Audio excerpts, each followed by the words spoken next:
Champion ট্রফির বাংলাদেশ দল ঘোষণা নিয়ে কত না জলঘোলাটে হয়েছে।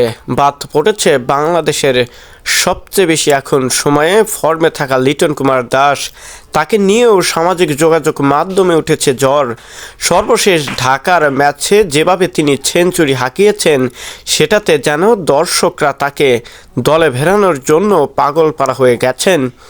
শুধু তাই নয়, দলের অন্যতম প্রাণভ্রমরা, যার জন্য আজকে চ্যাম্পিয়ন ট্রফিতে জায়গা পেয়েছে বাংলাদেশ, সেই সাকিব আল হাসানকেই দিন শেষে রেখেছে আড়ালে।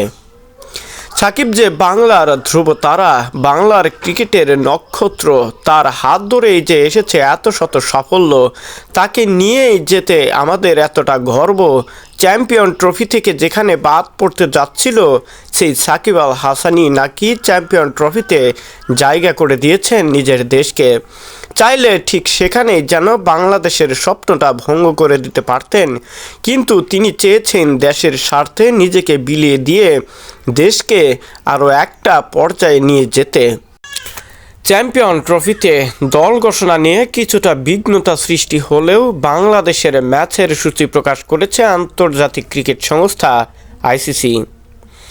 বাংলাদেশের প্রথম ম্যাচ 20 ফেব্রুয়ারি 2025। প্রথম ম্যাচে মুখোমুখি হবে ভারতের বিপক্ষে, আর সে ম্যাচটি অনুষ্ঠিত হবে দুবাইয়ে। 24 ফেব্রুয়ারি 2025 দ্বিতীয় ম্যাচ বাংলাদেশ বনাম নিউজিল্যান্ড রাওয়ালপিন্ডিতেই অনুষ্ঠিত হবে।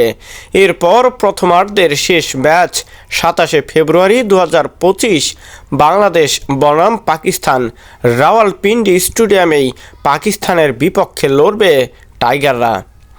বাংলাদেশে আসলে যে অভিজ্ঞ খেলোয়াড় থাকার কথা ছিল সেটা তো নেই।